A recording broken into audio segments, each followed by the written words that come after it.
Welcome, everybody. Welcome. Settle down now. Settle down. Welcome to the very first episode, the pilot, if you will, of What's Going On Here, the show where we talk about the last month's worth of episodes here at the Basic Good Podcast. We are so excited. We have a long list of questions, and as you can see, I've used this marker that bleeds through the paper to write them down on a piece of paper. So I ran out of space, so it did bleed through, and I'm a little nervous, but we're gonna keep moving here. First off, let's welcome our guests here. We'll go ahead and pan over everyone. Thank you so much for coming with us today.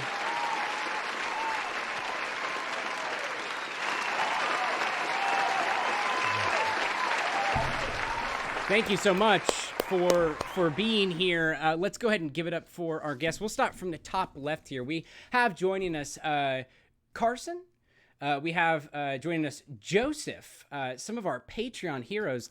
Guys, thank you so much for being here. It's amazing to have you. We're going to go ahead and kick off with just a little introduction for those boys, and then we'll move down to the infamous ones below. Carson, would you like to introduce yourself and tell us your favorite ice cream flavor, please?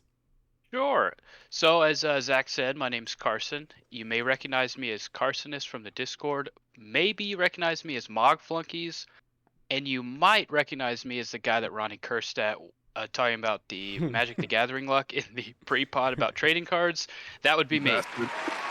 Yeah, real quick, I've just known all five of these guys for a while, just from middle and high school, and then Zach from college, and just big fans of these guys, and really happy to be here and support these guys. So my favorite ice cream flavor is, I'm going to look like an old man, but it's butter pecan. Butter Delicious pecan. stuff. Let's give it up for butter pecan. For sure. Absolutely. Butter pecan. We love to see it. Oh, yeah. And just an auto cut. Joe, go ahead and introduce yourself as well, sir. Of course. Thank you for having me, Zach. Glad to be here tonight. I'm Joseph, or Joe, or Jay Berry, or Project J Professor Poppin' or co-founder Project J, co-founder, co-host Brotaku. All the labels out there. Similar to Carson, I've known all these guys since college, so not quite as long. But moving on to your actual question, Zach, I'd have to say I'm a very straightforward guy. So my favorite ice cream flavor would be vanilla. Nothing wrong with that. Can't go wrong with it. So always a tried and true classic. No, I love it. Let's give it up for Joe. Thank you so much again for being here. We're so glad to have you here, have Carson here. Okay, settle down. Gracious me. Okay, and then we have the two men joining us. Obviously, we know them well. Chance and Ronnie, thank you so much for joining us this evening as well. We have a lot of people here that have been interested to ask you guys many questions on the last couple episodes. Chance, you especially have a lot to own up to here and explain yourself for. So you want to just go ahead and let's introduce you both. For those who haven't joined us on stream, these two beautiful men, please go ahead and introduce yourself so we know who we're talking to here. I'll go ahead and go first because it's just what I do. It's boy number 5 here. You all know me as, if you listen to the pre-pods, you might know me as Rano on Discord, Lost Ninjas from my days back on Xbox Live, Honey Nut Boy on Apex, if you've ever gotten pwned by me on, King's Landing. It's good to be here, Zach. I play Kalari on the podcast, and I play Darkstar on the Starfinder edition of the podcast. So, it's lovely to be here. And you didn't ask me, but I'm going to say my favorite ice cream flavor. And it is also vanilla, Joe, but I'm gonna have to go with vanilla bean because I'm a classy bitch, That's I like that extra, real vanilla bean in there, I gotta have that extra touch. So I understand. Absolutely. And this leaves none other than Chance. Yeah, what's up? It's I'm Chance Goin, boy number 1. DM for the Basically Good podcast, and Joni for the Bangarang Gang. And yeah, I'm very excited for tonight, and I definitely have some haters out there in the chat, apparently, right, from people who enjoyed. Oh, there we go. People who enjoyed and did not enjoy the way season 2 wrapped up. But my favorite ice cream flavor, it's from Rocktown here in Arkansas, and it's their like I don't know, it's something nutty, right? Like it's like vanilla and like some almonds or pecan or Right. something like that. It's something crunchy, like chocolate chips. I don't know. I like something basic but with a little bit of crunch. So A little crunch, right? A Like little bit of Pathfinder. Basic Okay. with a Yeah, little bit of well- crunch. crunchy rules, yeah. Crunchy rules. Right. Right. No, thank you again, everyone. Let's give it up for him one last time. I'm having a blast with these laugh track buttons I have here. Oh my Jabrazi, thank you for the subscription. Oh my gosh, that's so Hey. funny. Hey. Okay. Well, I mean, before we really dive in there, just a couple of announcements for this week's episode of the Bangarang Gang. Literally, we do have announcements.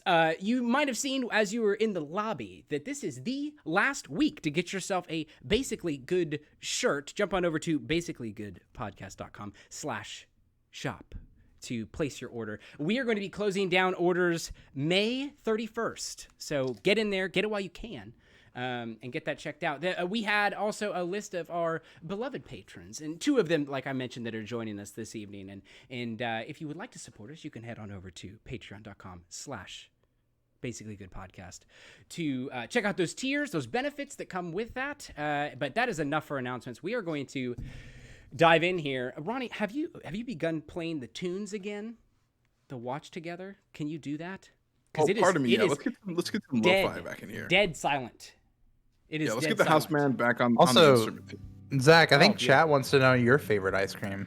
They can't know it.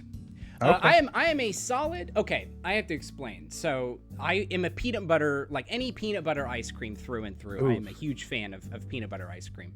But I had some, that like store ice cream that is like, whatever's in it is very unhealthy. Like it's extra unhealthy, like not good ingredients. I had some store brand cordial cherry chocolate ice cream, which sounds just horrible. Like Cherry Garcia, kind of? I think so. Yeah, I don't know what that is, but yes, I think so. Very good. Absolutely actor? delicious. So, Cherry Garcia? Yeah. Oh, It's a Ben and Jerry's flavor. It's a Ben Pretty and sure- Jerry's flavor. That's right. I don't know. No, It you're sounds right. like an actor. You're right, but no, yeah, it that's sounds kind of racist, but that. What? What? Ronnie, excuse. Answer. You need to answer for this. No, I would assume so. I would assume like Cherry Garcia, but it was delicious. But I still usually stand by I can't give up a good peanut butter flavor by any means. So, we're gonna dive right in. We have a couple of icebreaker questions that the boys have prepared.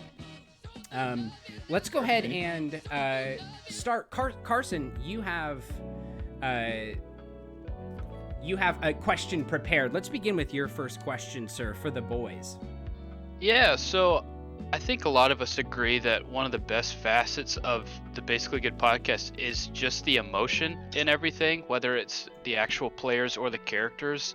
I just want to know, like, your inspirations for your emotion, whether it is your actual person or your character, and also what your thoughts and guesses are for your emotions to be throughout season 3. That's a great question, and I think Chance can really give a good overview since he's kind of the one orchestrating the story, and we're kind of moving pieces within that story. But for me, having a background in like local and school theaters growing up, one thing that my mentors always told me was it's really good to root your emotional responses on stage to real things that have happened to you. Like even a lot of people have like an emotion journal where they like write down, what has made them angry. Like if they think about, like if they meditate about like anger that they've experienced or sadness or grief or happiness, and then you can, recall those moments and, think about them when you're acting out those moments and really get like a genuine emotional response. And so for me, I definitely know that's come in handy a lot of time. When I think about like Kalere experiencing grief with losing her family, I think about, like times that either my mom or other people in my family were really sick, or like when I lost family members. And sometimes it's a little bit too much, like you don't want to bring up past trauma, but like a lot of times, like if you've noticed, like Zach and I tear up a lot on the show. I think Silas does quite a bit too. But a lot of that comes from just me thinking about what moments in my life have made me feel like that. Um, so yeah, I think that comes out way more in the darker moments and the happier moments, because like it's really easy to just have a good time with your friends, people that you have an emotional connection with. So that's basically what I would say. Great question though. Yeah. I think I'm kind of struggling to try and align myself with certain emotions with like the show and certain scenes, but I definitely think that my goal was to try and put different emotions in different arcs, right? Or like different seasons.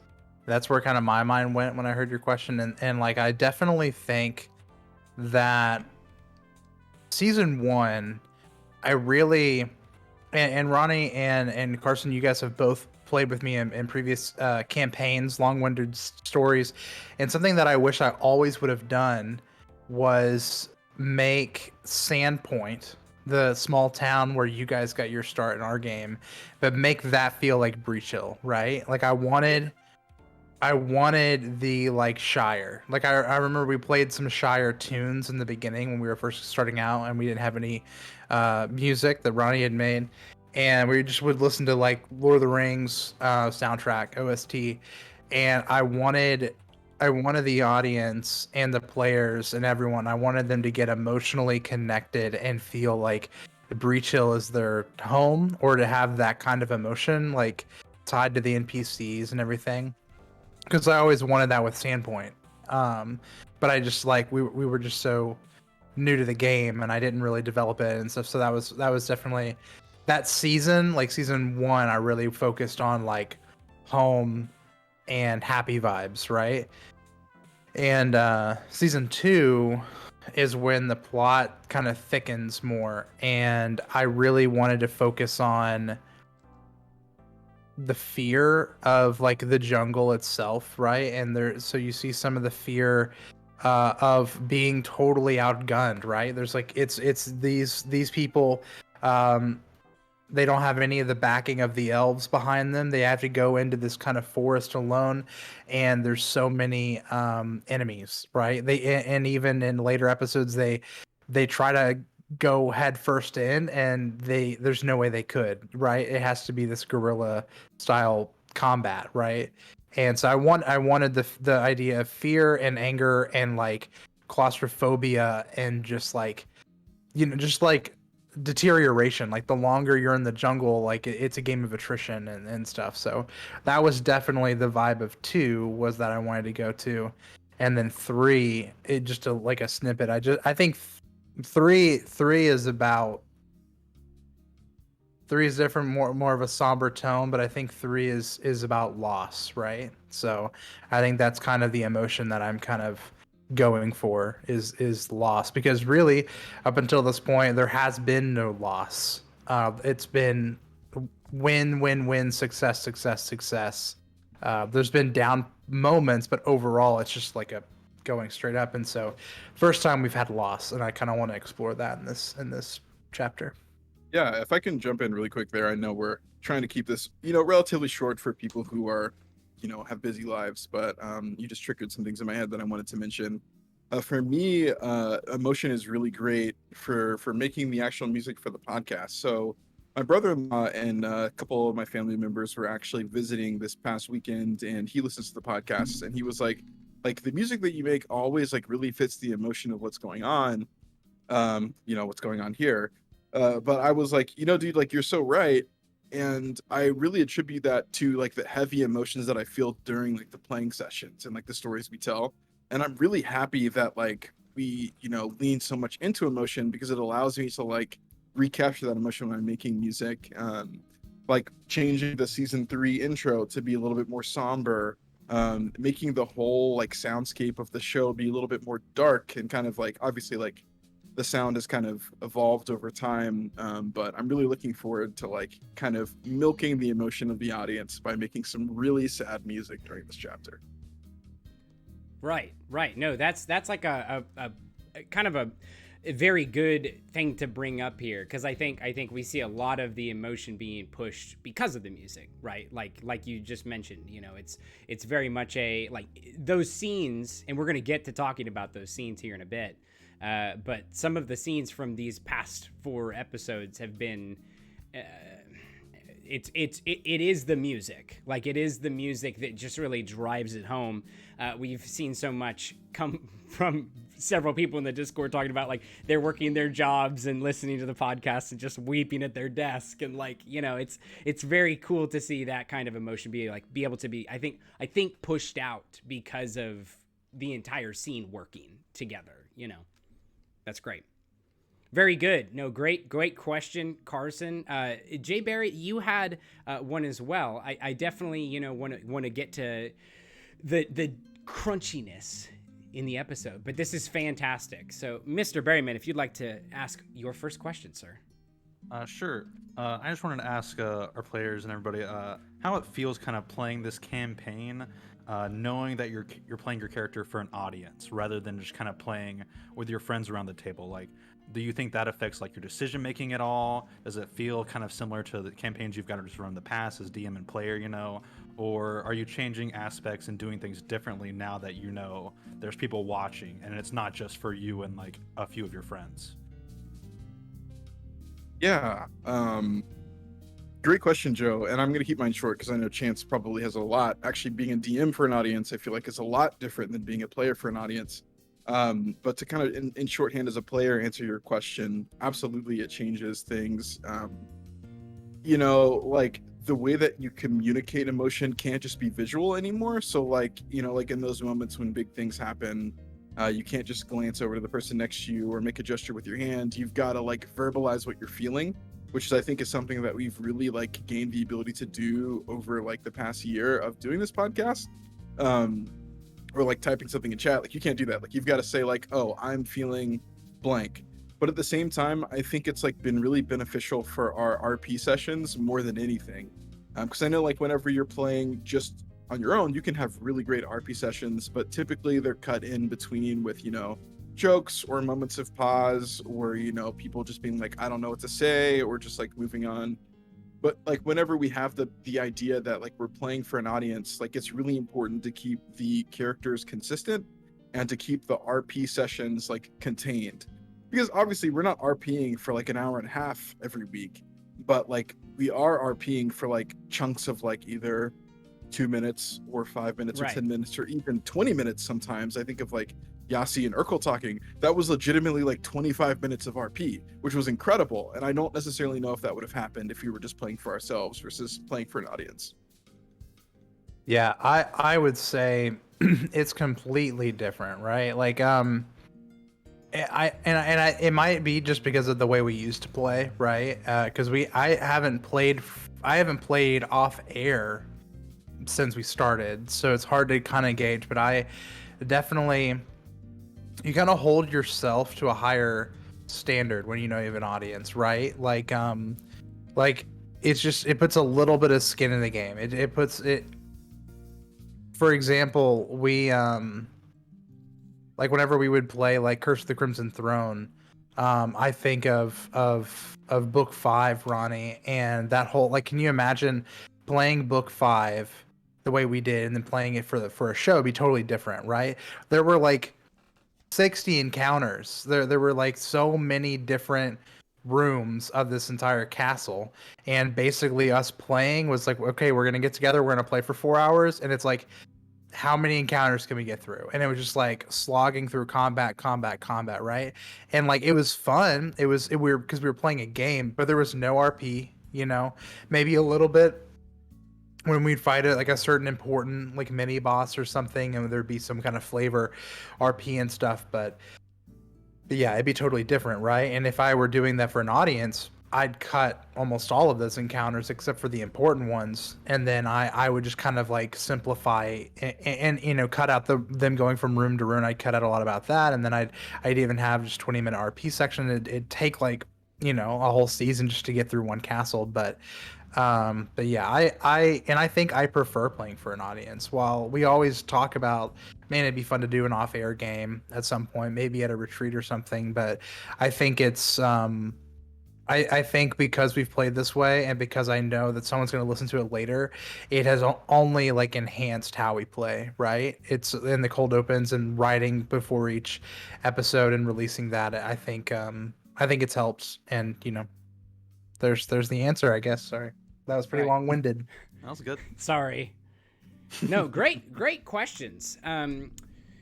Really, like I feel like you know, these kinds of answers are worth talking about. It's our pilot episode. We've had a lot of opportunity, a lot in the Discord to kind of discuss you know, basic things, but I don't think ever on live TV have we been able to kind of talk about these things. So I'm totally fine with, you know, those being long-winded answers. I think people deserve to hear those. So great questions. We are going to dive in to, actually, no, Jay Barry, you have one more question. You have one other question. Fire away, sir, and then we'll dive into Bangarang Gang. For sure. It kind of follows up with what Chance was saying just now.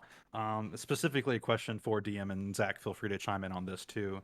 This is a kind of a personal curiosity, and I've talked to you about this before, Chance, personally and everything. I just wanted to get a quick insight on like your process for like writing the story and kind of intertwining these characters and their stories and their backgrounds and everything into the story of the AP and everything. You've talked about it on like pre-pods, and I've talked about it with you guys personally here and there, but I just kind of wanted to get an insight on how you guys form that narrative. And there's obviously some obvious elements such as like cold opens and things like that, but just kind of wanted to get your thought process on how you see whatever chapter, whatever is coming up, and how you think about intertwining the story you currently have and want to get to into the actual campaign and the encounters. Yeah, great question. I basically it's a lot of prep, right? You basically before we even started getting ready, I just like ordered all of the books that I could, because it was as it was coming out. It was like every month there'd be a new book, so I'd buy it and I'd read it all in one day.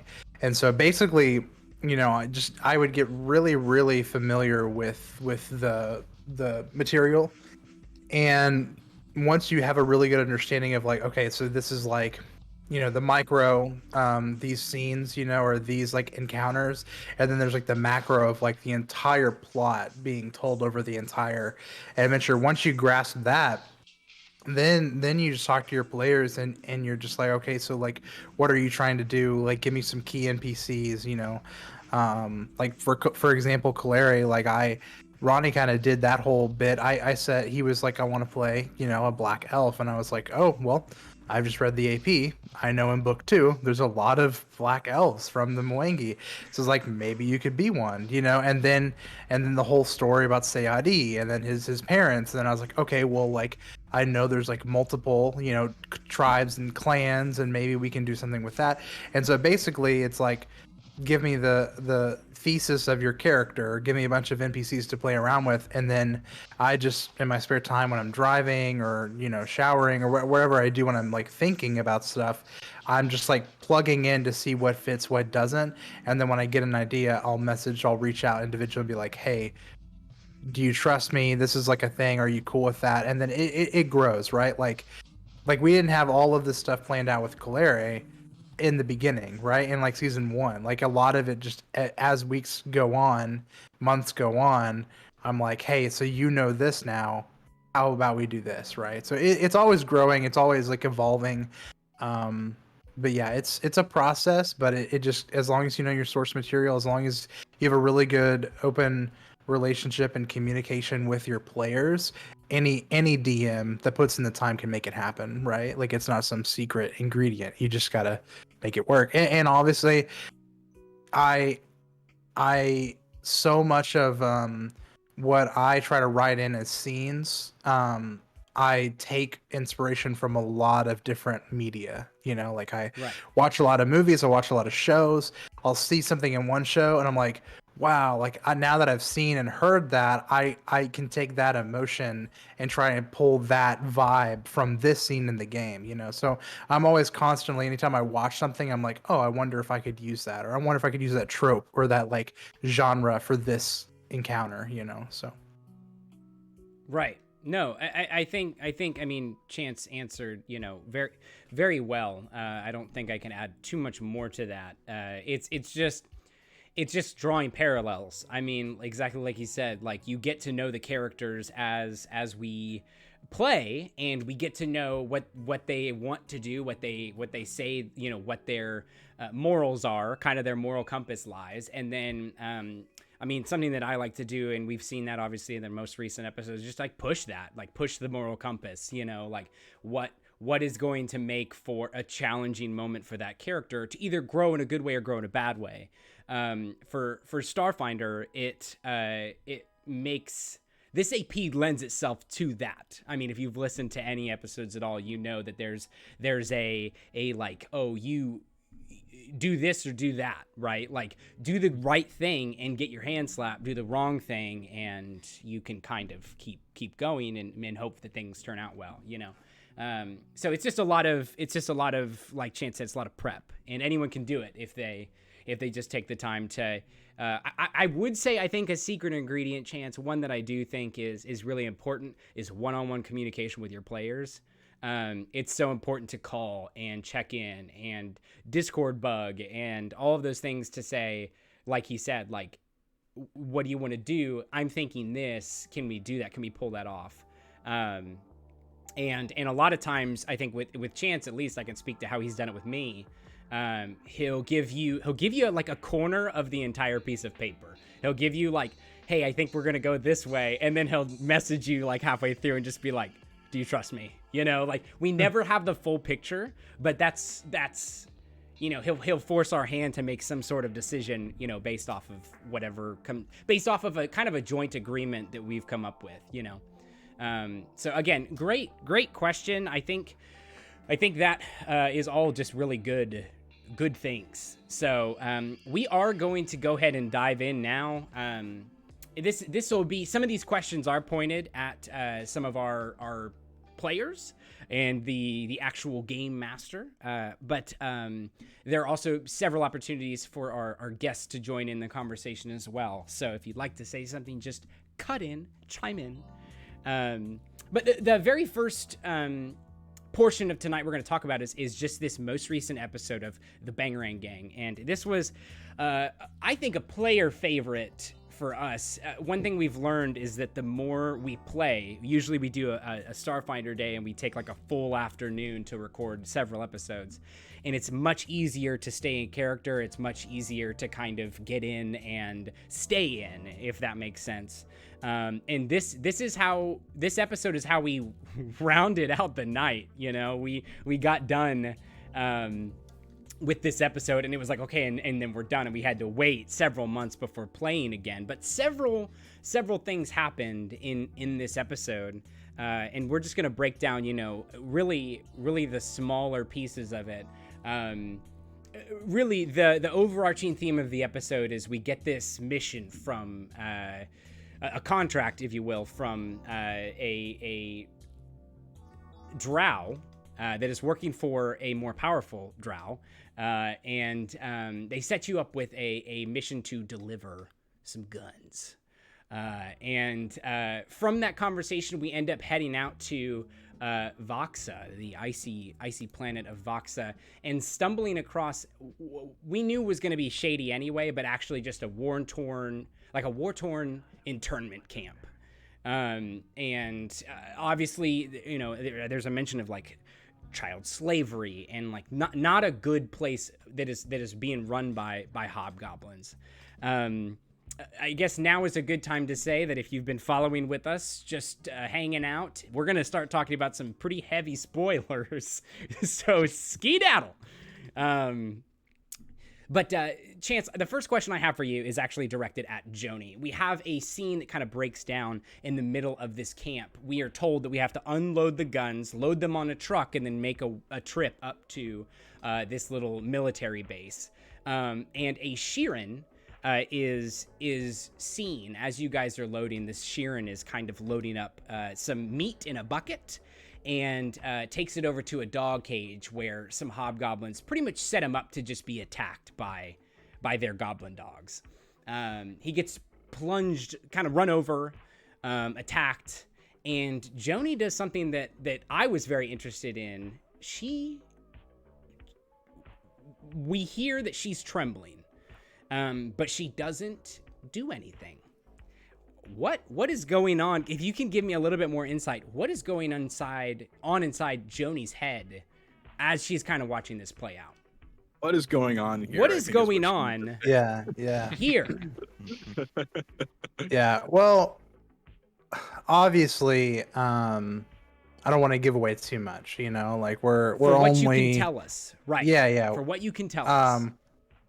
But obviously, this has triggered something within Joni, and I believe it does come out a little bit later in my conversation with Darkstar, but she has seen this before, right? So she's seen this firsthand oppression, and is a bit of a survivor in a sense, and so seeing it happen and then knowing, I think that was what I was conflicted about, is just seeing like we're in a camp full of soldiers, right? And that's the thing with Joni, and I think is important, is that she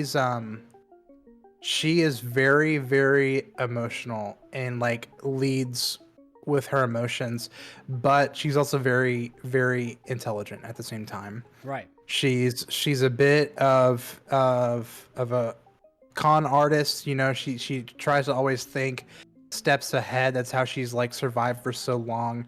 But at the end of the day, she goes with her gut, even if it's not smart, even if it's not, I should say wise, right? So it's even if it's not the smartest move, if she feels that is the right move, she's gonna go with it, and then she's gonna figure out the best way to make the most of the plan, right? She's gonna make sure the plan can work.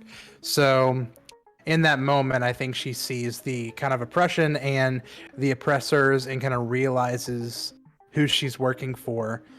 Right. And that conversation with Darkstar at the beginning, I had no clue we were getting into, but the like, hey, we're moving a lot of guns. Do you think that's good? Like, people are gonna die because of this, Right. And now that she sees the full picture, she's super pissed off, and she's calculating what to do next, right? So Right. No, that's fantastic. And we kind of have this conversation that breaks out. This Vest comes up and starts talking in Castravellian to Ronnie, to Darkstar, and says, pretty much has this conversation that you guys don't understand. But eventually it comes out what his intentions are for you guys, and what he wants out of you. And Joni, you kind of leaning into this already. You don't like the oppression. You want to assist in any way possible. But Darkstar does something that's very interesting and flips it on its head. This guard comes up and confides, asking for help, and Darkstar pretty much says that he's just going to turn him in if he keeps pushing the issue. He's like, I'm not going to help you. I'm not going to turn left. And if you try to, like, if you continue this conversation with me, do I need to go talk to the other guards and see if I should turn left? You mentioned this a little bit, Ronnie, when we left it in the recording, the drop of the show, but you're super conflicted here. Can you give us a little bit of insight into Darkstar's head? Yeah, Zach, definitely. And I would love to hear Carson and Joe's thoughts about this episode too, because I feel like this was obviously like, this was a player favorite for sure. I just think because of the surprising conversations in RP that we had no clue were coming. Because typically, like, in Age of Ashes, Chance will let us know when there's a big RP upcoming. and like I don't think you like knew there was gonna be as deep of RP as there was, Right. and especially between like Joni and Darkstar, and I think that was like super great. But yeah, to kind of explain like my thinking with Darkstar there, which I think part of the reason that Chance and I like were able to like get so deep into our characters is like halfway through the conversation, like if you listen to episode 8, I remember that I had to like stop myself and like say like this is what Darkstar says, or like this is how Darkstar's feeling, to just bring myself back to reality.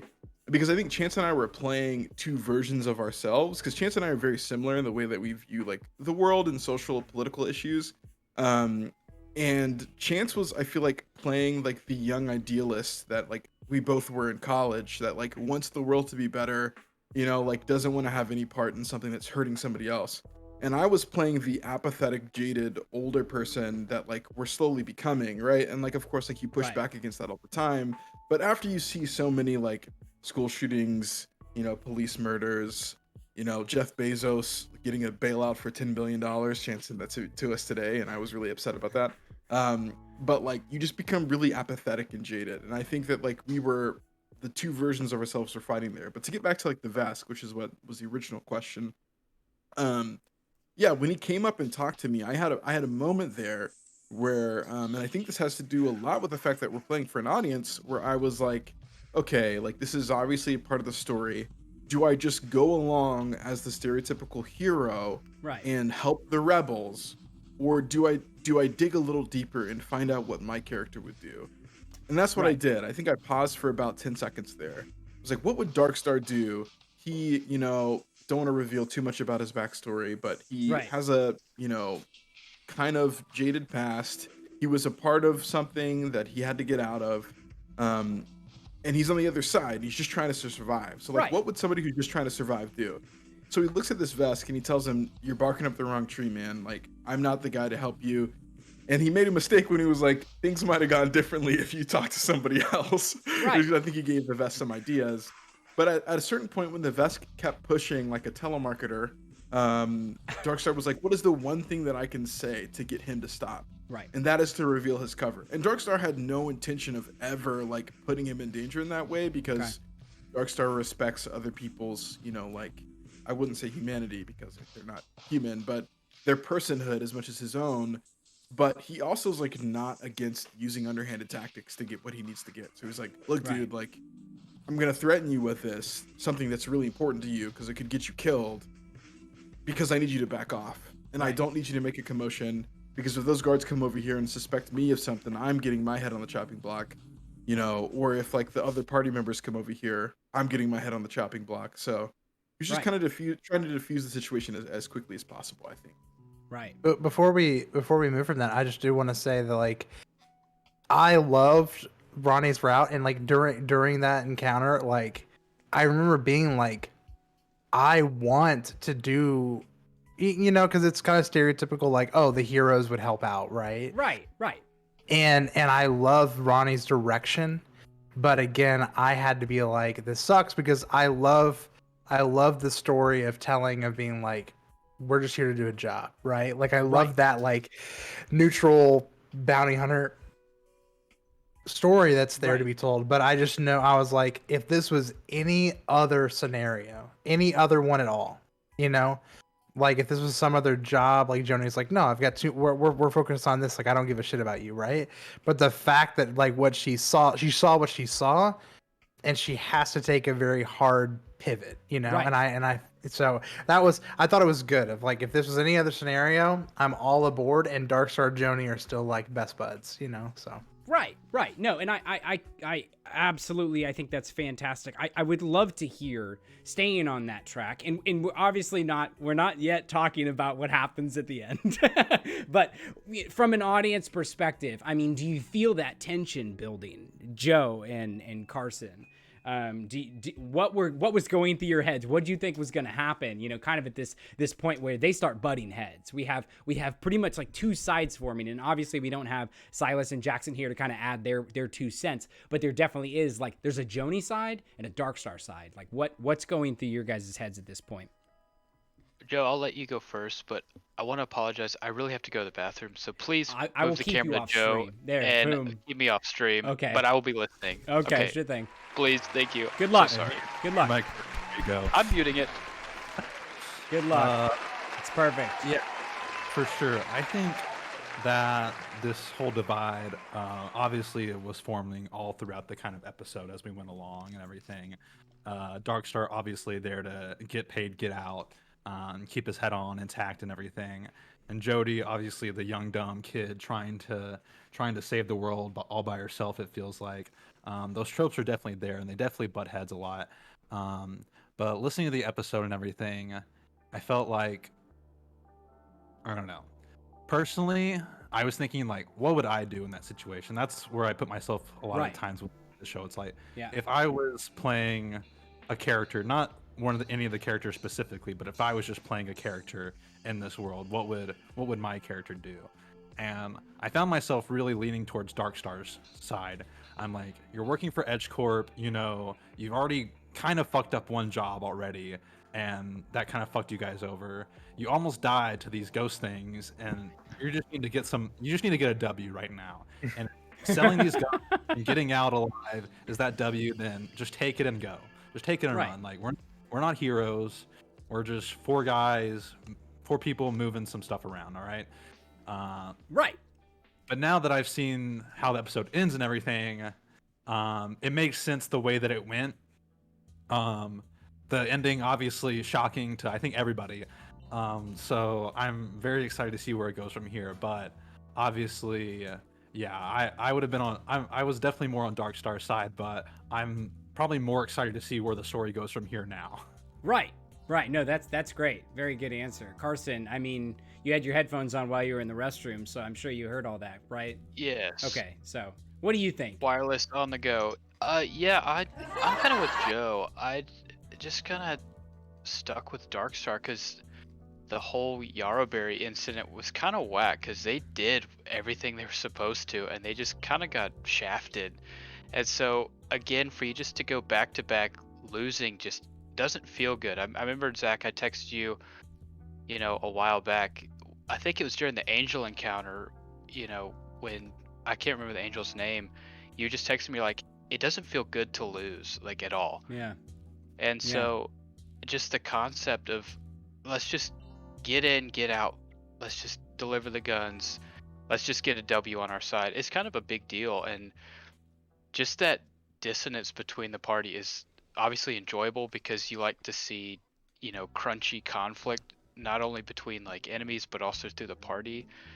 And so, but yeah, I was with Darkstar, and PP was kind of on that side too, of just, he was more neutral, but he was a little bit on Darkstar's side of like, we don't need to be getting our heads into this. And I mean, I think there was obviously a plan for Darkstar and them to kind of take control of the situation, but then just Grandpa got blastoed and Yeah. not at all what we Yeah. expected. And so I'm really excited to see what happens now, is what the next steps are, because I mean, we kind of all we got was just Chance and Ronnie's just what just happened, but actually to hear what the RP is from each character is going to be really exciting too. I Right. will say, as soon as the glass broke, I physically jumped. Like, Right. It scared me so bad. Yeah. It's very silly. Like, when editing, it was like, I think I'm just gonna blast their ears off with this, and I was like, no, I could like damage someone's car or something if it's too loud. So we definitely tried to keep it as muffled, but still effective, So, and I think the beautiful thing is, a little bit behind the curtain here, as we were recording. There's this conversation happening between Ronnie and Chance, and Joni has just put her gun on the back of the headrest for Gramps and just says, keep going, keep driving. And as Ronnie is like, you better not, Chance, you better not. I think I clapped my hands and said bang really loud. And there's this Chance just like leaned over, and that's where we got the like, oh my God, soundbite of just him like, no one knew that was gonna happen, so like we definitely have the last 10 minutes, and we're gonna talk about right now, just to round out episode 8, this conversation, this conflict, there's a lot that happens in the car. One of the things that Graham says, I remember Joni getting very shaken up by about, there's people that are being oppressed. And Gramps' response is they haven't been oppressed long enough to earn that title. And I think on the recording, Chance, you had mentioned that just rings so true for somebody like Joni, that power is always shifting. And we have this weird dichotomy of like, is it worth assisting? Because in X amount of years, it's just going to be the other side pushing. I mean, talk to me a little bit about both of you, what happened in this car, and I guess, would you do anything different, going back on that? Yeah. I think that the conversation, so at the beginning of the whole thing, at the episode, since she witnessed what's going on with the Shirin, like, she basically was like, I'm gonna kill, like, I'm gonna find a way to help these people, and I don't care like how many of these hobgoblins I take down, right? Like, that's Right. very determined, like, I gotta find some way to help them. But then that conversation in the car with Darkstar and Gramps, I don't know if you gave him a name, but that ended up being his name. It's Gramps. Right. But yeah, I think that did awaken something, and it did shake her a little bit of like seeing. She's very young. She's like, I think she's 15, 16, and so she hasn't seen the full circle of the wheel of like oppression, right? Like the oppressed become the oppressors eventually, and stuff. But so seeing that, and seeing that, like, oh, these hobgoblins were once the ones being put in camps and everything, like, kind of shakes her. And then I talked to you about it, Zach, at one point, and I said, I think Joni believes that, yes, what was done to the hobgoblins is wrong, Right. and the people doing it to them, they deserve death, right? But now the hobgoblins are doing the same thing to these people, so you're the oppressor, so you deserve death, right? Right. And I think the way I said it to you is that Joni's gonna do what she sees as the right thing is now, but if she comes back in 50 years and seeing the people that she has liberated are turning around and being the oppressors, she'd kill every last one of them. Like, that's just Right. how she sees it. Like, she's like, it's not one side or the other. It's like, anyone who's the oppressor, that shit doesn't stand, right? That doesn't fly. Right. Yeah. So that's what was kind of going through her head towards the end, so. Right. Ronnie, what about you? Yeah. Darkstar. Yeah. So from Darkstar's perspective, I mean, he's been in the game a long time, right? Like, he's lived his years, and he's heard his things and seen a lot, and he kind of knows how the system works. It's a pendulum, right? Like you said, in closed systems like this, power swings. There's an uprising, a lot of people die, and then they're angry. 3 generations later, people don't really remember why they're angry. They're just doing what they're doing, and then they're become like, like they continue this system going on. And like, when you're an outside party viewing that, you've got 2 options, right? Like, you either step in and stop the pendulum from swinging, or you attempt to, or you just say, nothing I do is going to change this, and you back off. Right. So like, I think that kind of just like confirmed Darkstar's original position of like, I'm not going to fuck with this. I don't have anything to do with this. Like, there's only one constant thing in the universe, and it's like me looking out for myself, essentially. And those who like I meet along the way that I care about, like PP11. Like, Darkstar legitimately cares about PP11 as a close friend, and like, if PP were to be in danger, Darkstar would help him, right? Like, he would go out of his way to help him, but like, his ultimate goal is to just live, to just survive. Right. So like, I don't think like what Gramps said really changes anything for him. I think there was a moment where Darkstar was like about to turn to Joni and say like, I told you so, almost. Right. But then obviously the end of the episode happened. And we were kind of like, I think there was some conversation in the Discord about, that encounter being railroaded, or like we didn't really have a choice. But like, the fact of the matter was the car stopped, right? And the fact of the matter is Urson turned left. Right. And that's like really it, period. And then, like what happens after that moment. Right. And so like the party has to deal with that. And we've actually already recorded episode 9. So like we know what happens next. I'm really We going to try not know. to spoil any of it for you all. We know what Um, happens next.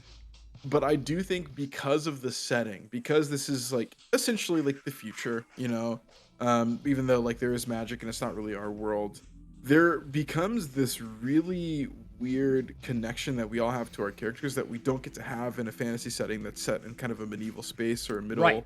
age space. Right. So everything feels a little bit more real.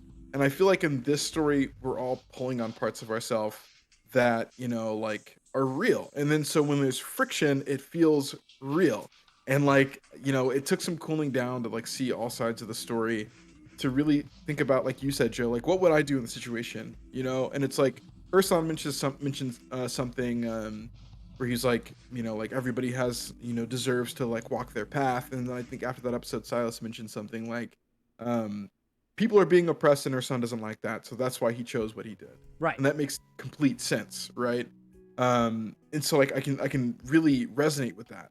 PP11 is trying to find his own way, and this is just getting in the way. I resonate with that. Joni, like thinks this is wrong. I resonate with that. Darkstar just wants to keep his head down and get shit done. I resonate with that. So I think that's why probably episode 8 was like really powerful for me, Zach, is just because like I can see like where everybody's coming from, Right. and it just becomes that much harder to like find out what you want to do, I guess.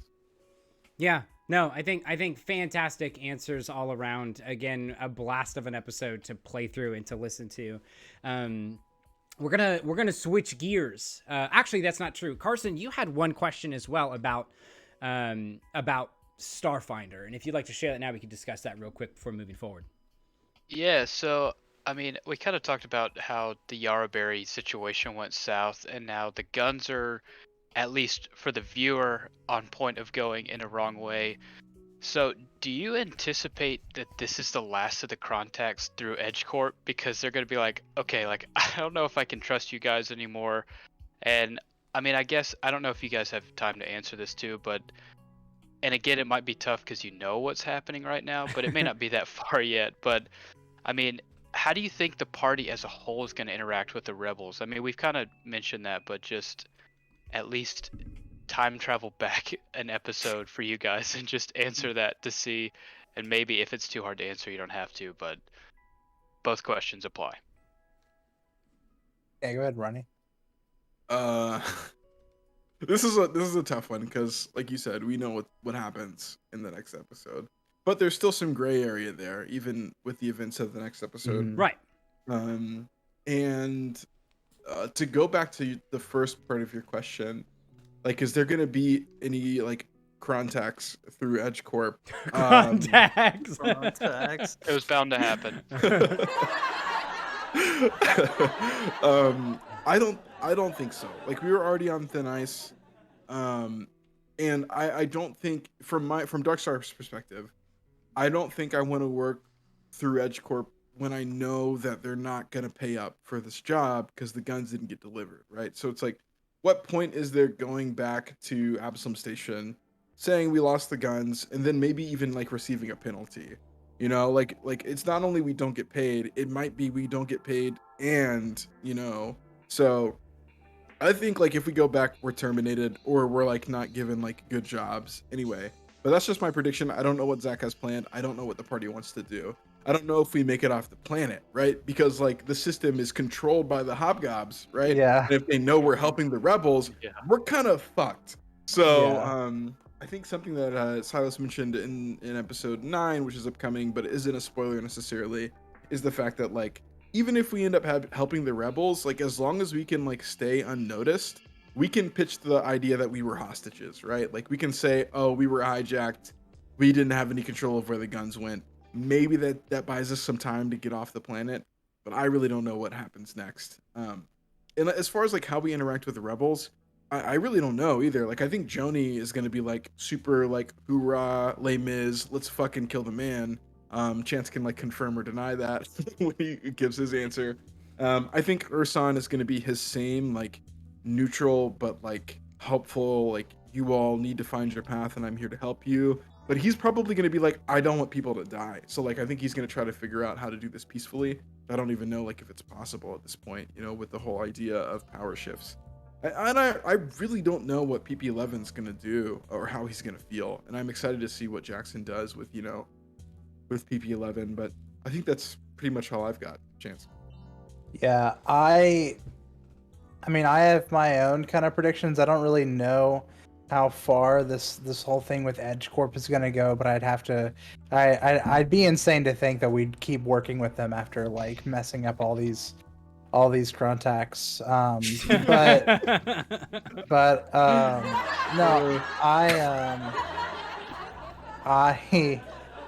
I think Joni. This is a little bit of insight, but Joni is not working for Edge Corp for the money. She doesn't need money. She doesn't have any aspirations to get rich. She has other things that she wants to accomplish, and she cares more about the team and finding skilled, able-bodied people that she can work well with. And if she can find that, then she doesn't care about the money, right? So really this is just gauging how well, you know, she can play with others, and we'll see where that leads for the next few episodes, at least while we're on this system. All right. Well, again, very good questions. Thank you guys very much for answering, and for the questions from the Patreon heroes as well. We super appreciate your input on everything. We're gonna switch gears here. You know, we're definitely wanting to get to the meat of Age of Ashes, our actual basically good campaign, our OG campaign. So we're gonna kick it off with episode 69. Nice. We have a very. I just had the intro play really loud.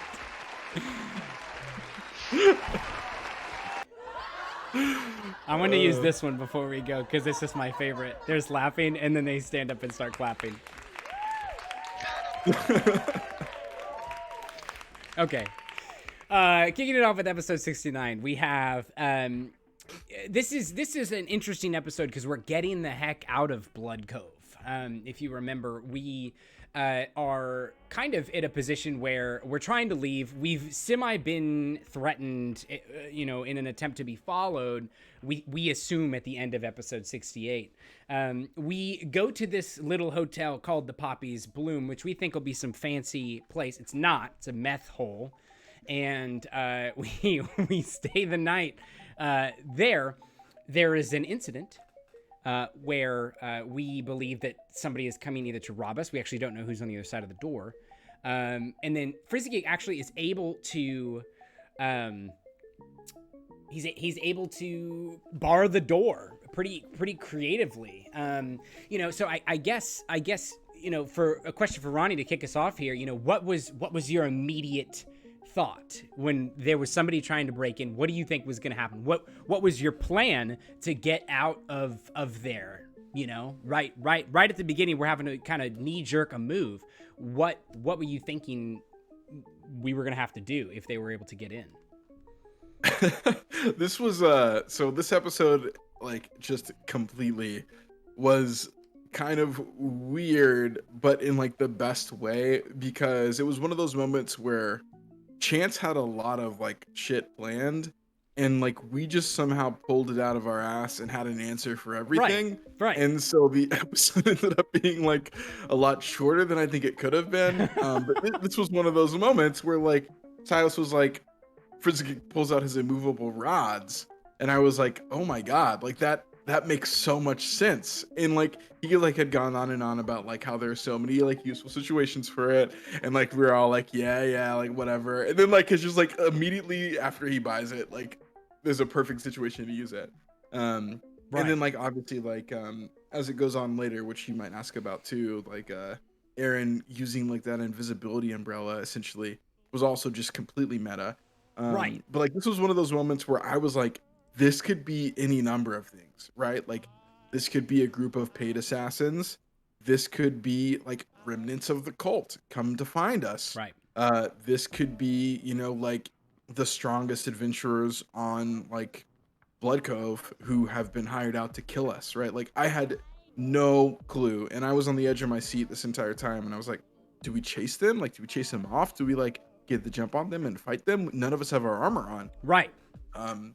So I really had no clue what to expect, and we like knew they had magic items on them. This could have been like a really crazy encounter.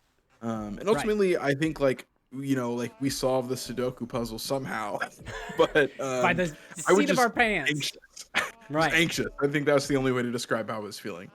Right, and to kind of flip the tables here, Chance, you have this, like Ronnie mentioned, you have this entire setup of what you believe is going to happen. Were you expecting really any sort of move like this?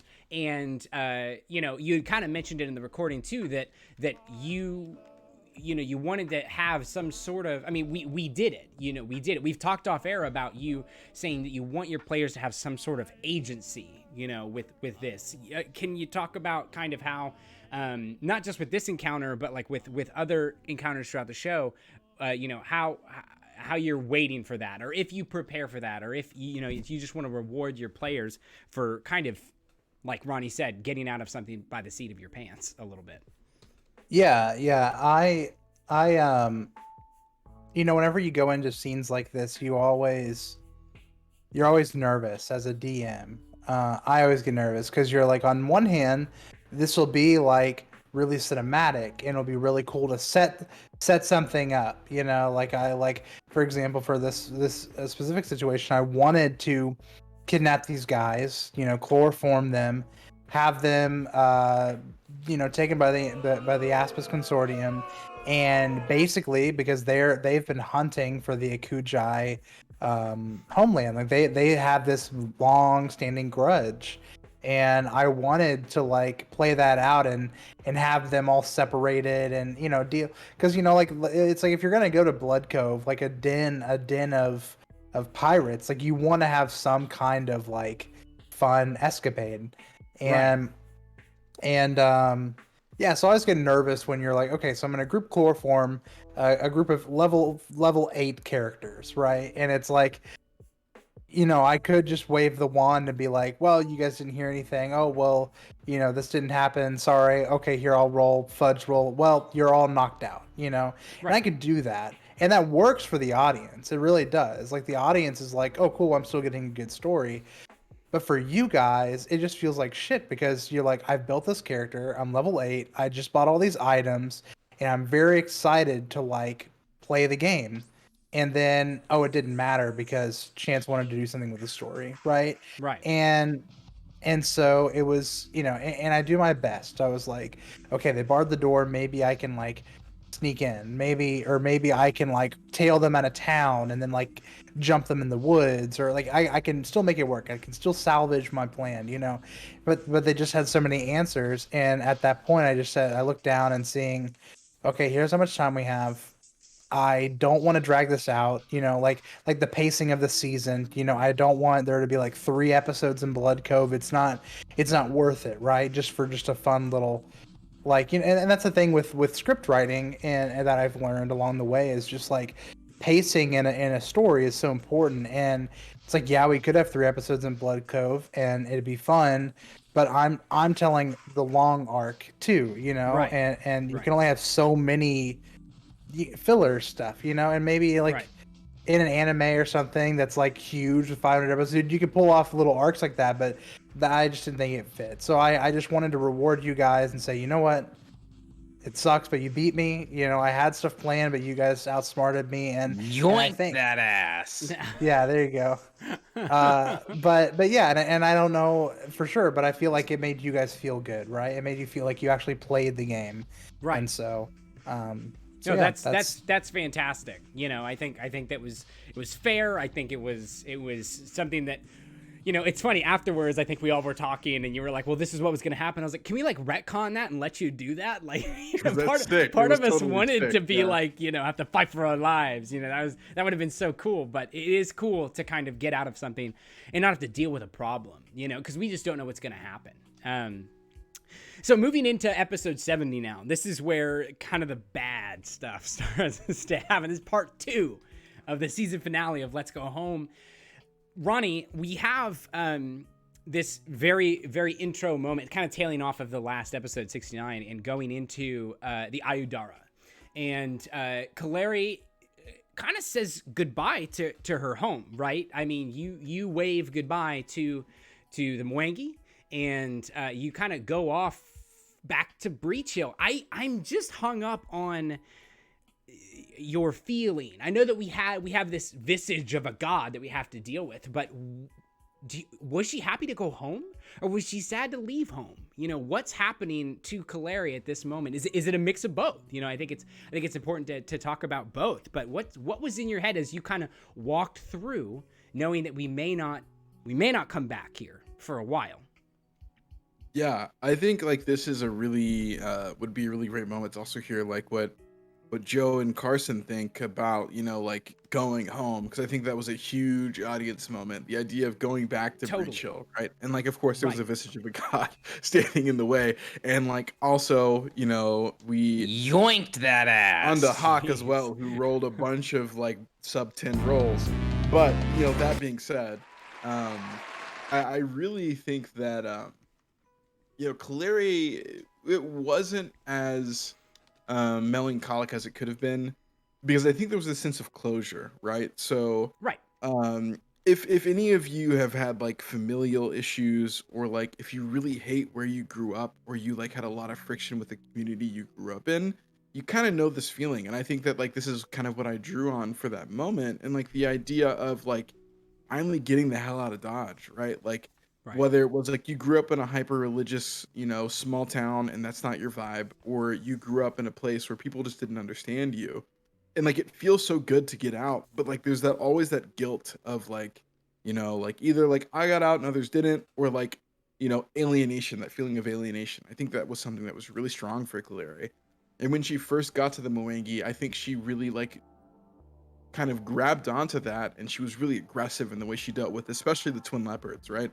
um but like through a long slog in the Mwangi, through finding companionship with Yasi, um specifically, but also what's his name, Ahsoka. Jesus. Yeah, yeah.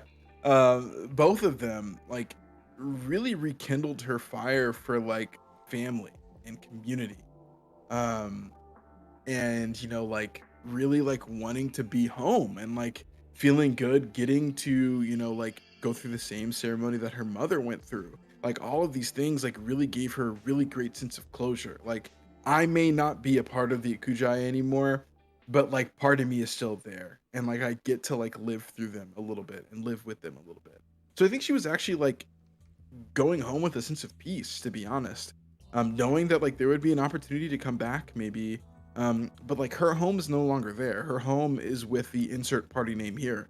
And like that is like the truth. Like that's her new clan, right? That's her clan. Those are her people.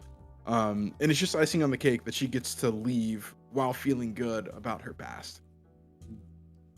No, that's fantastic, and I think you're right. I think it's worth, you know, as an audience member, as for our Patreon heroes, you know, what were you excited? I mean, I feel like there's a lot of chatter in the Discord. We were getting ready at the end of 69 to kind of walk through the gate, and there was this sense of fear, I remember, with a lot of people, because we did have to fight a visage, you know, and I think we dropped some sad, like, we're like, you guys are not ready for next episode, and everybody just kind of assumed dragon, right? God, that something happened in the gate. But you know, kind of what was your feelings when we were gonna be going home after 20 some odd episodes away? You know, what does that do for you? You know, if that makes sense. Yeah, I got something, Joe. If you Take will the let reins on me. this. Yeah, go first. Go first. So, Ronnie, as you're talking about, just as somebody who grew up in some place that they kind of had issues with, I didn't have a whole lot of like deep issues, but everyone in this chat and a bunch of people in the Twitch know about Searcy, Arkansas, and I grew up there, and I wanted to leave. I wanted a new place, and like it wasn't necessarily where my family was slaughtered by a dragon or anything like that. Really? But Holy shit.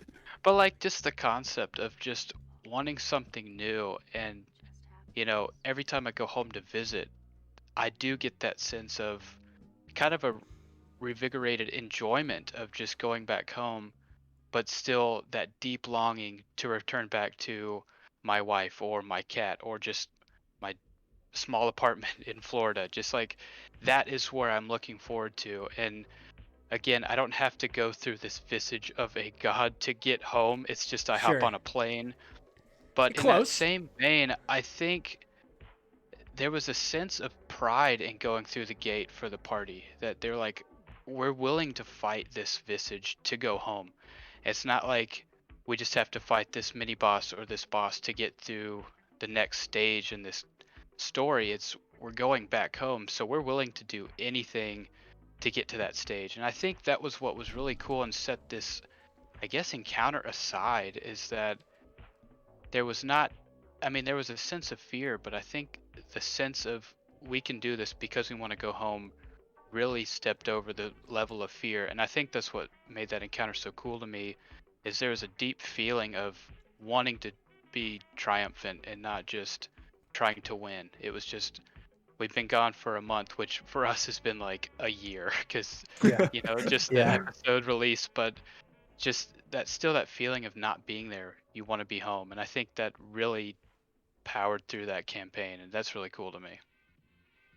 Yeah, I think for me, especially like for Kaleri and Ronnie, you can like agree or disagree or add on to this, but I feel like Breach Hill and the party is kind of Kaleri's new home, as like she said before. Like, obviously being from the Mwangi, but she's lost her clan, she's lost her friends and family, but insert party name here is now her new family, as she's stated over and over and over again. So, kind of like it's kind of like going back to the Mwangi. It's like, yeah, I'm like from here, but like I don't belong, kind of thing. But Clary, I feel like feels like she belongs like back in Breach Hill, back at the castle, back at the Pickled Ear, you know. And I feel like, especially for all like the party members, it feels like to me as an audience member, like listening and everything, just like it had been so long and like so many things had been accomplished in the Mwangi, like between Kaleri and Frizzigig. Not as much for Urkel and Aaron, but still, like they grew together as like a party and like stronger and everything, and fought through all these hardships. That I feel like it was just like almost refreshing. Like I've said this before, and I think I told this Ronnie, but like my favorite part of like going on vacation is like coming home and sleeping in my own bed. Like it's just that like comforting feeling of like being somewhere familiar, being somewhere safe, and I feel like that's what Breach Hill is now to the party.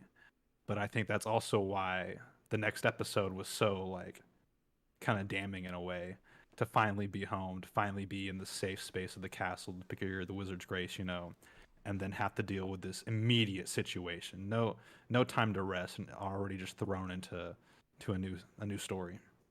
Right. Right. No, I think that's really good, and I just want to push that along. So we're kind of talking about it already. We get this moment in Breach Hill where Chance, you've talked about it for a while when you said, I want Breach Hill to feel like you guys had been gone for a month. You discussed that with us before, and you designed something when we came back, and it was kind of a like it happened really fast. We got to see, with over the course of like 30 minutes, a lot of different changes, including like Jeremiah, Alec visiting and leaving a note for Kaleri, and Aaron kind of catching up with his illusionist school that's growing. What went into that? How long were you kind of sitting on that? And then obviously we're gonna talk about the gunshots. So go ahead and kick us off with that, with kind of your world building coming back home to Breach Hill. Yeah, I read The Hobbit this summer. First time I've read it like all the way through. I like had to read it at in was freshman year, maybe we had to read it, I think. But yeah, no, I read it, and one thing that I loved was the passage of time and how long their journey took place, right? And I was like, man, I want to keep a calendar for the show, and I want the passage of time to matter.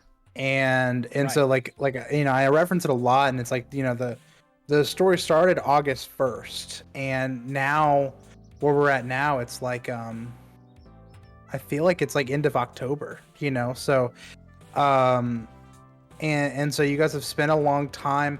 I feel like it's important because you spent a long time in Breach Hill, and then you spent a long time together as a party, and so that cements that relationship, saying like, oh, there's been a passage of time. But I also wanted to cement there's been a passage, like every week you spend, in the Mwangi or away adventuring, like I want the town that you guys are no longer in, I want that to change, right? And so Right. yeah, I just thought about it, and I just like, really based on how Frizzigig ended things with the Warg puppy's mom, I was like, that needs to come back, Right. and obviously Smash and the boys, they're off adventuring as well. So I was thinking, like, what happens when there are no heroes in Breach Hill, but there needs to be, Right. and so yeah, so forming the party of NPC heroes, I feel like it was to kind of show like the realistic like negatives of like loss, and even a level 1 party takes loss really really hard, with like losing limbs and even like dying and stuff. So but I think you also see like that's where our party was months ago, was fighting wargs, and now they just fought a god, and that's part of the story that I want to tell, is like seeing the growth of characters, and you're in a totally different world now. Like, you're fighting chimeras, 2 chimeras even, Right.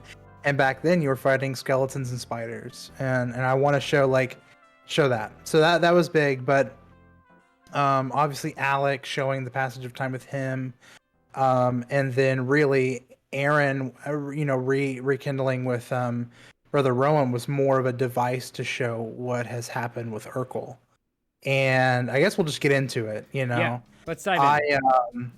I had been planning that scene Right. since the beginning. Since the really. beginning. Since I knew you guys, since like I knew Urkel's whole thing, and you guys, you, Zach, had like talked to me about it, and like I was like, he's on the run, obviously knowing that someone's on the run, it's gonna catch up with him. Like, how is it gonna happen? So I've been like forming this plan for so long, and knowing that the second you guys get back, you guys are gonna be excited and happy, but it's not gonna be happy, right? Like, Right. I am. Originally, I was conflicted. I was like, do I want to pull the trigger on this guy? Like, do I want to kill off a beloved character NPC? And I thought about it and kept going back and forth of whether it was worth it, and I eventually I said, like, we haven't had loss before, we haven't lost a party member, we haven't lost a big NPC.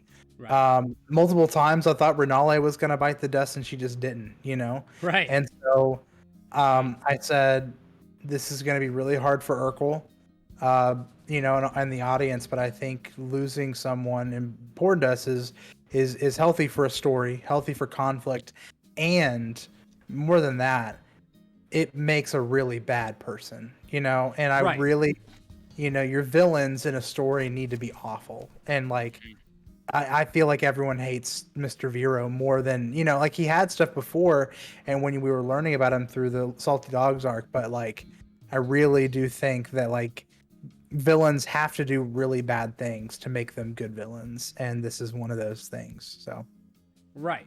No, I couldn't agree more. And I'll just answer, we'll break this down. Nintendo Noble has given 10,000 channel points to have a question answered. And the question is directed towards me. And he says, what is going through Urkel's head step by step during the ambush?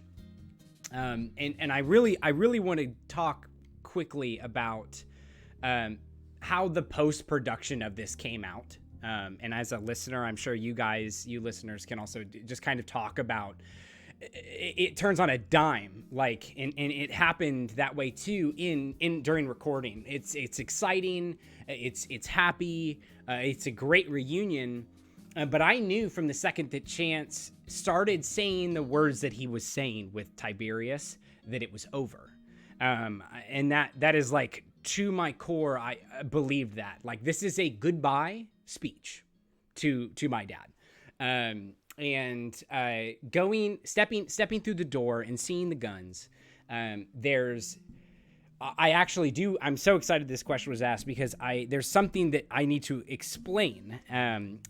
I did cry while we were recording this. And what kind of pushed me over the edge wasn't the fact that we were in big trouble.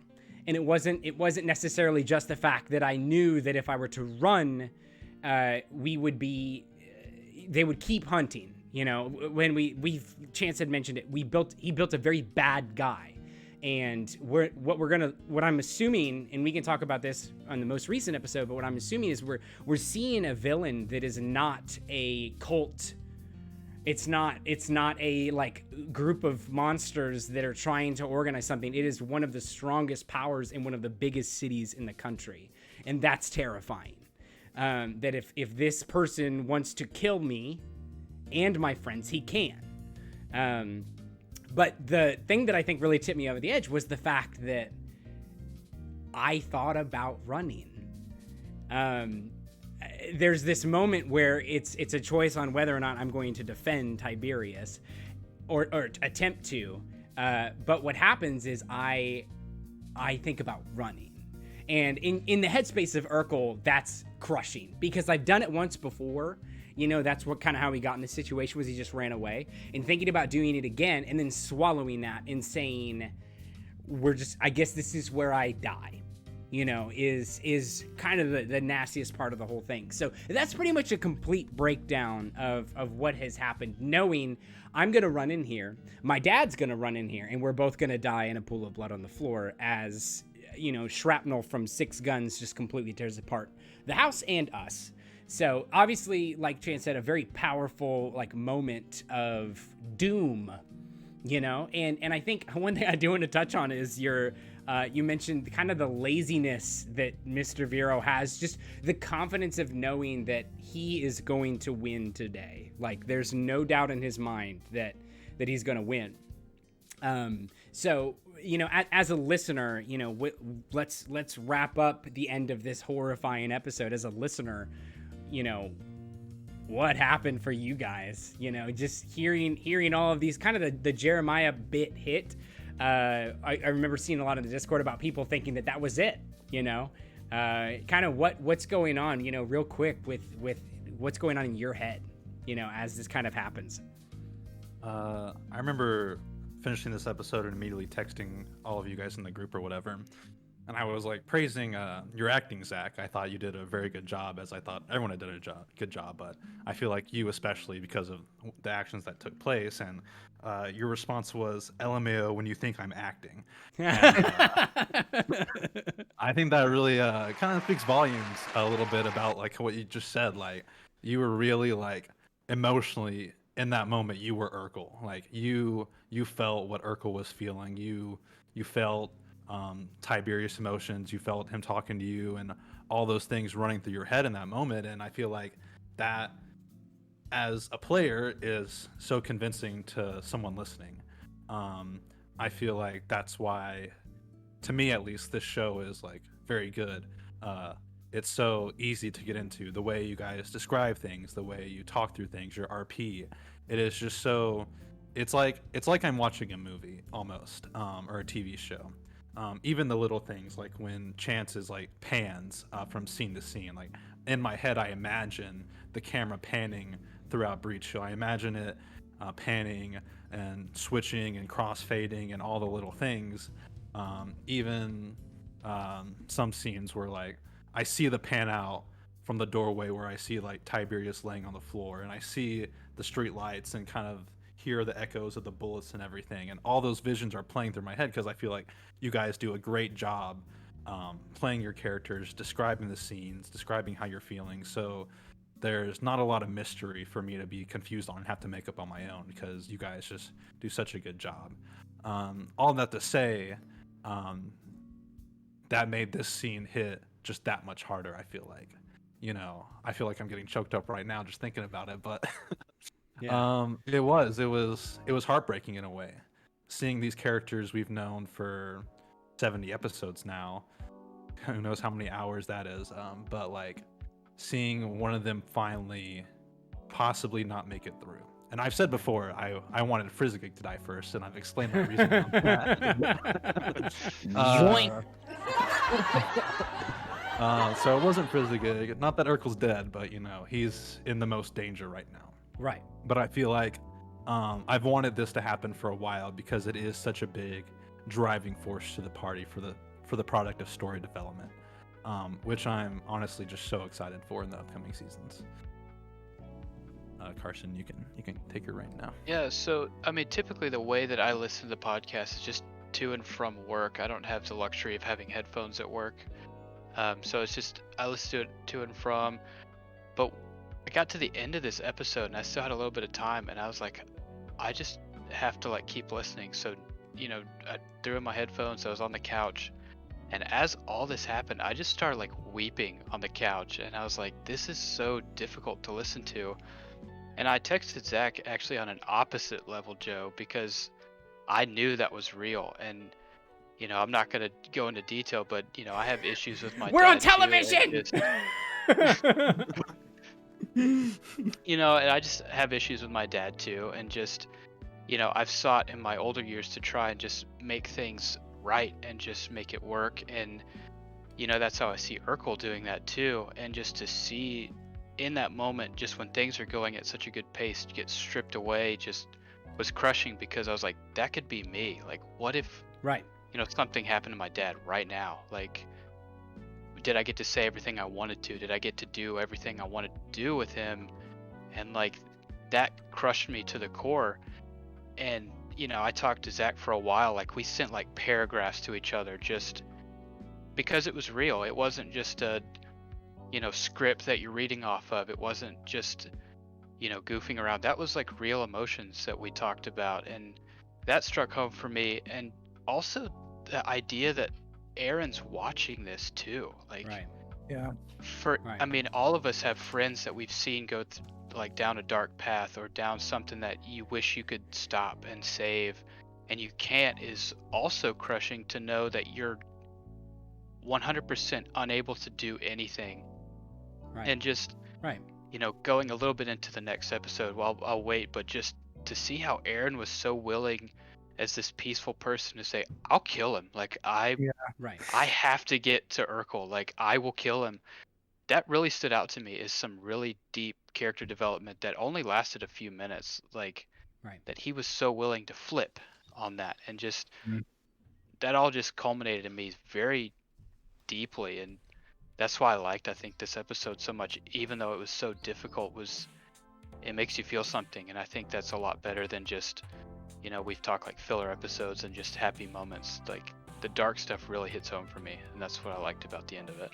Right. Yeah. Zach, okay, yeah. Everybody wants Everybody's to follow like, that. Wait a minute, I've got something important to say. Thanks Go for ahead, joining Chance, us go ahead. this evening, and we're taking off. Bye-bye. Have a good evening.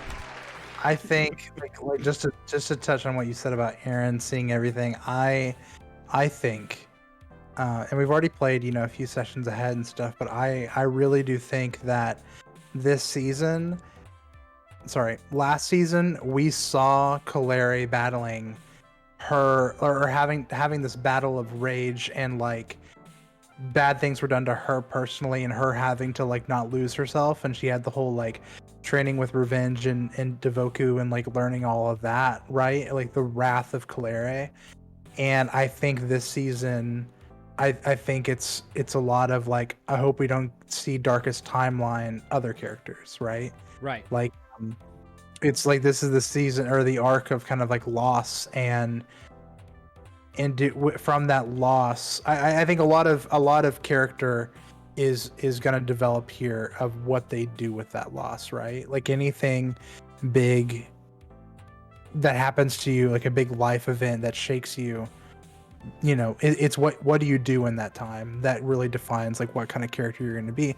And you can go in with one character, come out a totally different one. And yeah, so I'm really interested to see how Aaron evolves, how Kaleri evolves, how Urkel evolves throughout this entire arc and process, and see how they end up. Yeah. To jump in really shortly here, as we probably need to move on to the next episode. A couple of thoughts that I had just when Carson was talking specifically, and some things that Joe mentioned as well. Yeah, so like last chapter, I think we talked about this a lot, but like Calere was kind of front and center as a story pusher, and we saw the most like character growth from Calere and Frizzigig. And just from the couple sessions we played so far, without spoiling anything, and like, you know, kind of thinking about what happened last chapter, you know, like Calere and Frizzigig have grown substantially, and like we haven't seen a ton from Urkel and Aaron, right? And so like moving forward, like I'm really excited to see like what dynamics change in the party, right? Like how do Frizzigig and Calere, like what roles do they take on? You know, how do the dynamics shift? And the same for like Urkel and Aaron. Like if you know, like if Urkel doesn't die, who the hell knows at this point? Chance, I don't fucking know. You better not kill Urkel before we can at least say goodbye. Until we kill Fizzergig first, you know. Yeah. Fizzer gig. Fizzergig. Yeah. But Contacts. Yeah. But like I think like one of the strengths of the big drop, you know, Tiberius hitting the floor and bleeding out, was like the metaphor that it makes, and I think like it goes like, you know, like a level shallower and a level deeper than what Carson was saying. Like not only is it like, you know, like there's parallels to like if you have like problems with your father or your mother or any like, you know, parental figure in your life, you know, like can you reconcile those before it's too late? But it's like this extra layer of it's also Urkel's fault, right? You know, like Urkel is the one that like got Tiberius killed, essentially. Urkel's actions did that, you know. It's like not only you're starting to make strides with your dad, but like you go out to like a bar with your dad and like you have a really great time, and like you've been estranged for like however many years. You have one too many beers and you get in a wreck on your way home. Your dad dies and you don't. You know, like right as you're fixing that relationship. And I think that's why it hits so hard, man. Like it's like there was this chance for like Urkel and Tiberius to be tight, and then it's Urkel's fault that it doesn't happen. And like that just like hit me in my core. Like Zach started tearing up, and like I don't know who else was tearing up on that session, but like I was starting to cry. Like thinking about my own dad, man. Like, man, it was rough. And let's move on before we all start crying. Yeah. Jesus Christ. No. Very. Go ahead, Chance. What? Well, no, I was gonna say you and I talked about something. I think you should talk about it just because Ronnie kind of prompted it, but about this being Urkel's fault that it even happened. Right. No, and I think that's very true. You know, and that's something that, like I think that was kind of what I was alluding to, kind of when at the beginning of me talking about this, was like, if he runs, more people are going to get hurt. I'm actually pretty sure I was saying that through like choked up words. Like, if I do what I did again, then it's just going to be worse, you know? So like, it's very, I mean, we talked about it, you know, spoilers for a Rockstar classic, Red Dead Redemption. But like, Chance actually had texted me that night after this all happened, and he said, I just watched that scene again. There's a scene in Red Dead Redemption where the game wraps up and the main character is blown to bits because it had to happen, because the law it finally caught up with him. And that is how this scene very much played out, was a consequence of his previous actions, you know? So although, you know, going back towards the very beginning, he was drunk, it was an accident, but the running away and then the not sharing, I think, was just piles on piles. You know, there was no preparation for this event. It just happened. No preparation for Tiberius, no preparation from the party. Like, I might have people coming after me. He just kept it quiet. So Aaron's left to kind of figure out what's going on. They took my friend, and there's real no, like, because he couldn't hear anything. There's no auditory context for whatever just took place in this house. let's move into this following episode. We're gonna jump back to 71 because it takes a break. But there was a really good point that was brought up that I want to jump into for this most recent episode this week, episode 72, The Promise, where Kaleri, you had mentioned, or Carson, you mentioned Kaleri saying, and Aaron saying too, where is he? I'm gonna kill him.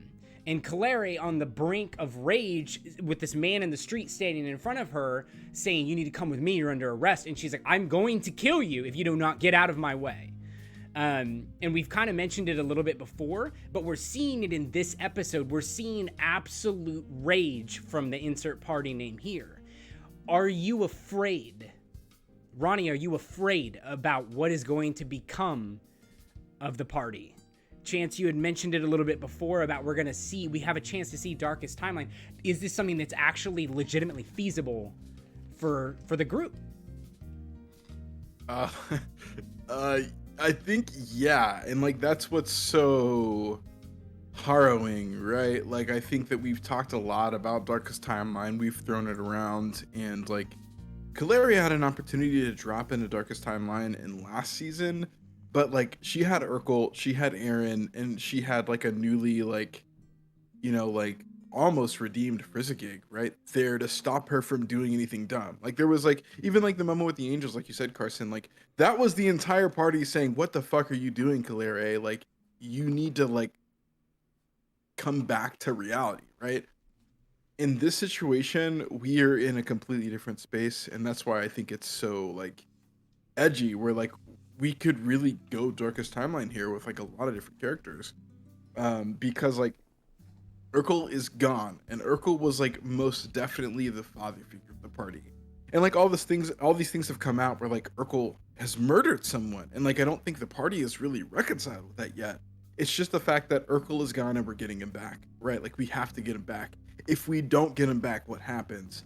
And we saw like whispers of this when Aaron was gone, right? Like, Kaleri just completely devolved into rage.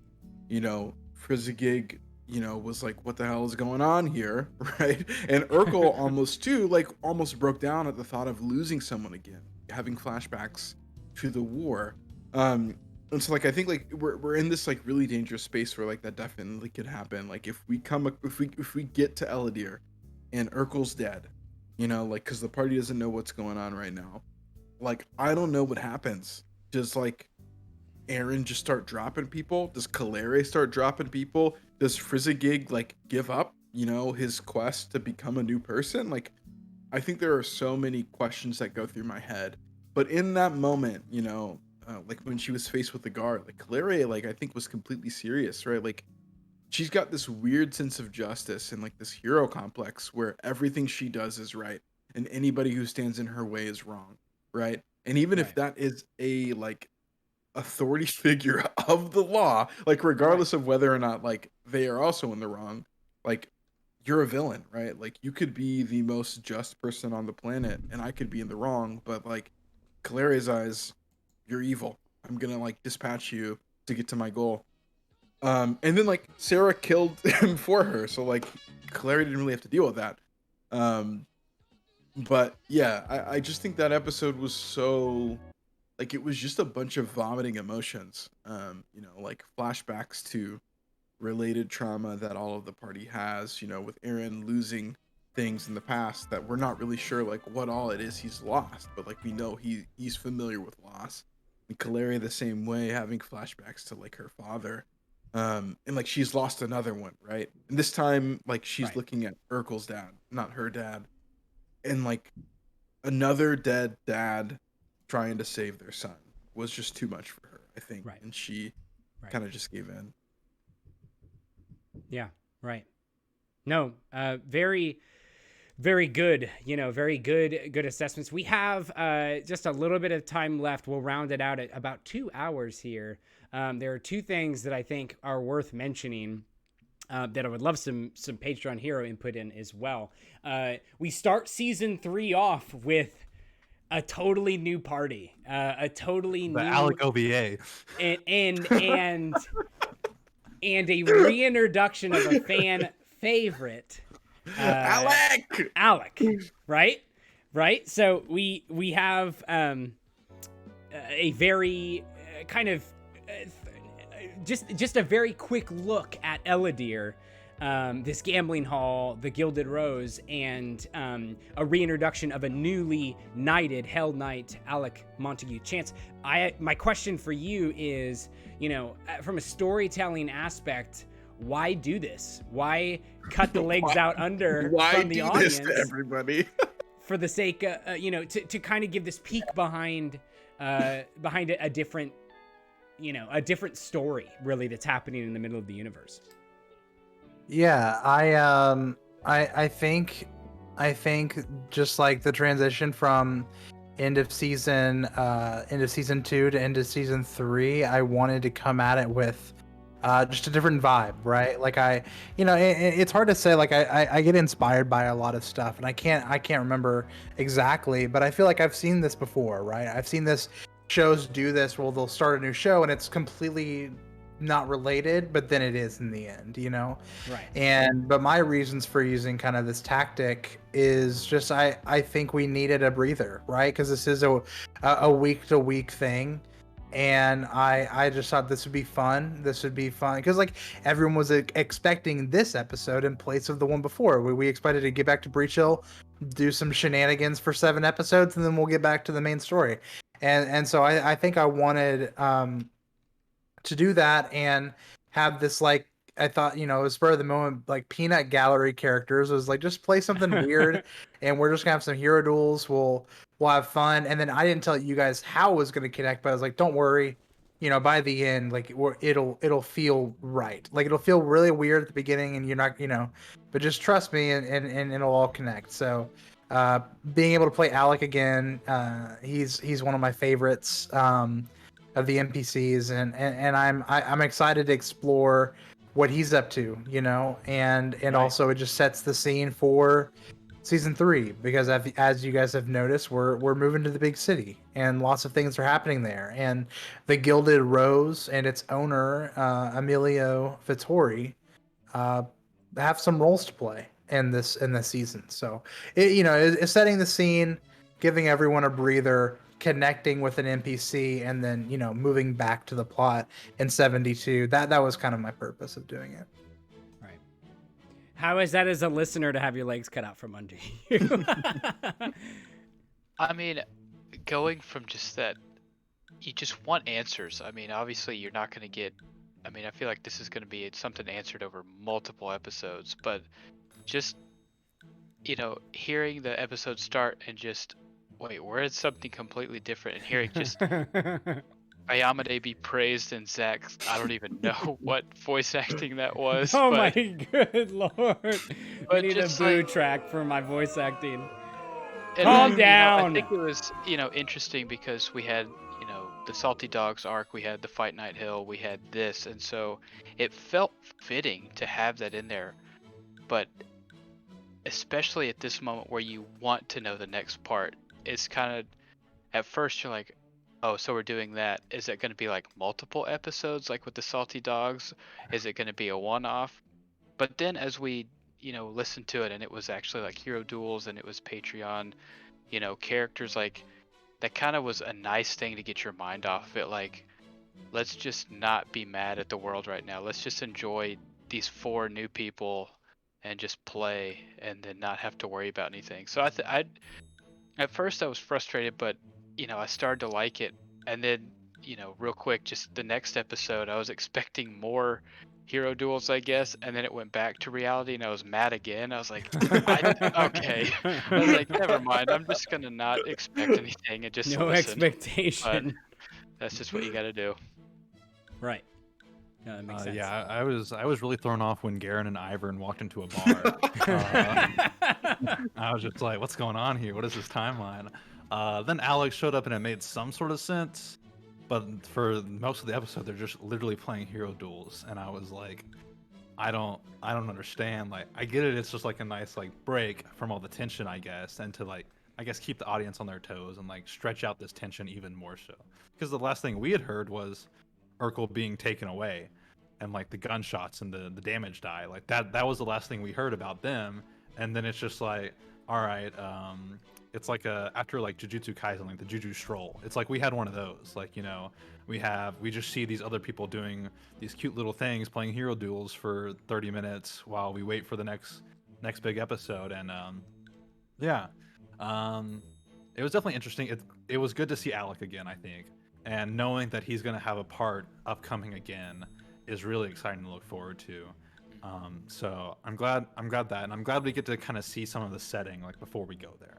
It's a nice little. We're already familiarized like with where we're gonna go and who we're gonna see, and kind of what to expect in the big city. You know, we'd already seen Blood Cove from the Salty Dogs, and like we'd already kind of heard about the Mwangi from Kalere, but now being able to see Eladir beforehand and kind of being somewhat familiar with it and kind of having an idea of what to expect, which is probably going to be flipped on its head once we get there, but you know, just having some sort of familiarity with where we're going.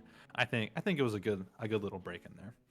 Chance, I'm glad that the audience loves Alec, because I think like the players also love Alec now. But Now. we just gave Alec a ton of shit for the first 30 episodes of the show. You guys Gosh. hated Alec. We just I think hated that Aaron man. still hates Alec. Yeah.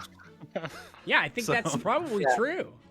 Well, and you know, like you just like you read all about him, and then I add a bunch of stuff to his character, and I'm just like really invested in this like Hell Knight with this really crazy past and like this dual personality of like who he is and who he thinks he should be. And they get shit on, and then I make a character that's literally I throw away a quest giver for no reason, Mr. Wilson, and everyone the hell out of him. And, Yeah. it's just like you never win as a DM, you know? Chance, He's it a was great the one character. line that it was the one line. It was the I'm here for the seance, but I seance." will also hang with the boys. Right. Yeah. Right. Mr. Wilson. This spiked lemonade. Yeah, Mr. shout out Wilson Malia's getting art, yo. Yeah, like Mr. Wilson getting knocked out of the Hero Duels card voting so early just killed me. Because if we've talked about meme picks for that, and if it's Mr. Wilson, we would all be so freaking happy. And because I could just see, because he's an illusionist school right now. Yeah, now like, he's got cultist. freaking powers. It's amazing. He'd be great. If Anyway, we ever have an in-person show, we have to serve Mr. Wilson's hard lemonade. right. Oh, For sure. No, but I mean, to really wrap it all up here, we're rapidly approaching the end of our show. You know, we have this new introduction of Sarah, Urkel's mother, who has some sort of lead that she's gonna pull. We don't know a lot about her, but she's been watching the party for a while, right? Since they arrived in Breach Hill. So a very interesting character that, from what we saw in episode 72, was kind of pushing the plot more than Chance as a DM. That episode, kind of giving a heading on where we should go. But one thing that was, you know, that's not kind of something that we could push, that I could push, is the kind of the feel for this next season. And Chance, my last question, I don't know how much you can share, but we're taking a turn from the jungle, from Pirate Cove, into something a lot more, what feels like it's going to be a lot more sinister. What can we expect from this arc of season 3? Yeah. Like I said, you know, the emotion tied with this arc specifically and the season is loss. And I think I've taken a lot of some grimdark genre inspiration, right? Like I don't want the whole thing to be doom and gloom, like, you know, but I think this is going to be I think this is a real test for our character's psyche and for their morals, right? But as far as like flavor goes, like, yeah, I want this to feel totally different than the Mwangi. It's a jungle, but it's an urban jungle, right? It's a different sense. It's a different game, you know, like you said, like these people are powerful, you know, and you're moving through crowds of people or just in the city, but they control the city just as well as, you know, the Kujai control the jungle. So I'm yeah, I want this season to have its own feel. and I can't keep talking or I'll give too much away. Right. But Sure. No, but I think that's a great answer. And, I think with that, we have successfully wrapped up 5 episodes of the last month. And, it doesn't seem like things are slowing down anytime soon. So I just want to wrap by saying thank you everyone who has been here tonight. It's been an absolute blast. So, big applause for everyone here. Patreon heroes, thank you so much for your time. And thank you to Chance and Ronnie just for amazing insight. Carson, for your sharing nature. I appreciate, just kind of the things that were brought up, the themes that were brought up. I think it rings true for a lot of people in the chat and a lot of people who listen to the show. So I appreciate you bringing all that up. But that is going to do it for tonight, everyone. Thank you so much for joining us, and we will catch you on the next episode of What's Going On Here. Battery low. battery level low. Battery low. It's perfect.